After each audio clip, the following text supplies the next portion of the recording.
Hi, welcome to today's brief.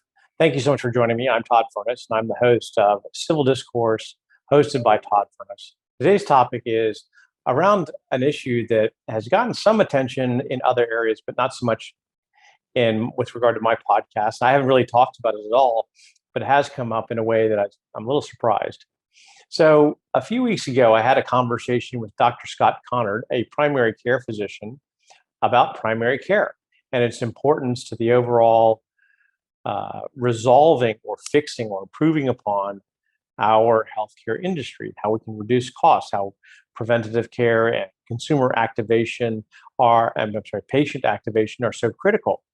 And what surprised me is that social media platforms prevented me from letting people know about that.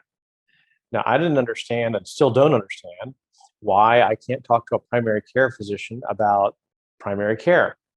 It wasn't anything controversial. I didn't say anything about COVID or anything related to politics.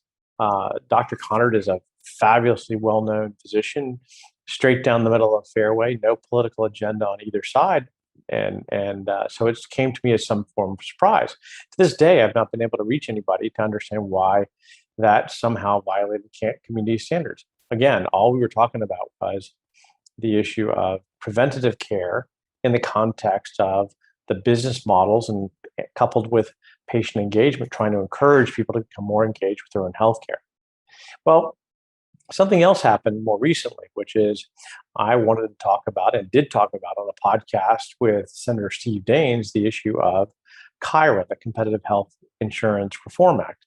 This is an act that he sponsored in conjunction with Senator Durbin, Senator Lee, and others in a bipartisan way to talk about healthcare insurance reform and the removal of the federal exemption to antitrust. So what that means is that this new law that was signed into law this year was put in place to remove the antitrust exemptions that were enjoyed by health insurance companies.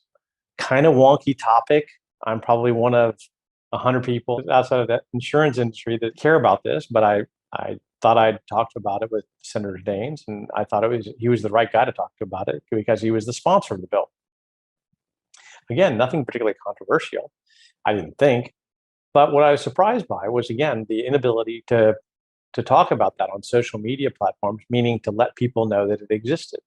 Now, lots of people have discussed the issue of quote unquote censorship on social media platforms. And I think that topic has been well discussed. I don't think I need to, or nor do I think I can add a lot to that conversation right now.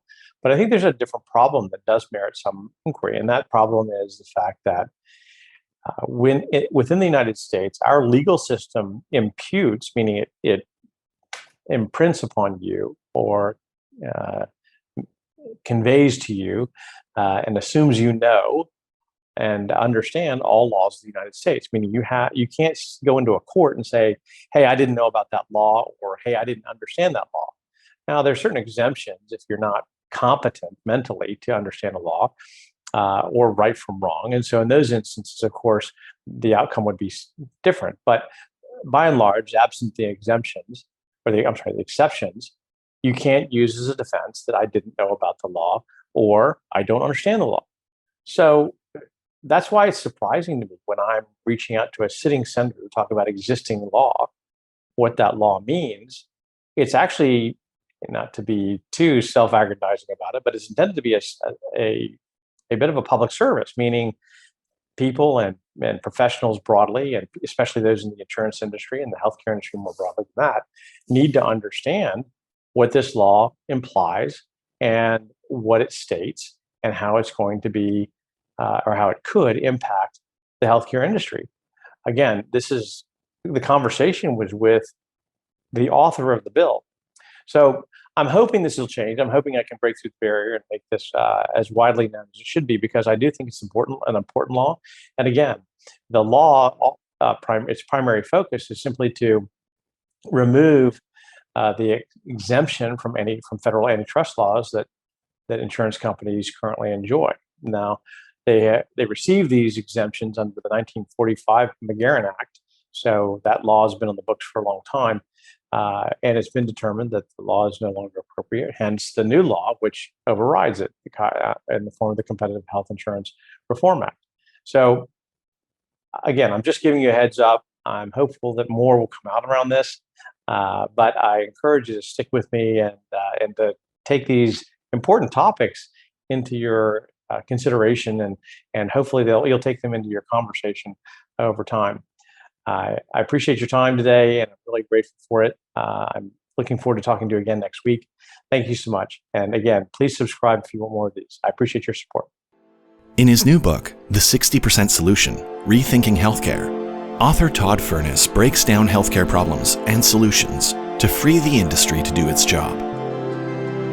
There are 5 major constraints: poor use of primary care, inconsistent accounting and incompatible IT, hidden pricing, restricted health savings accounts, and hyper-regulation.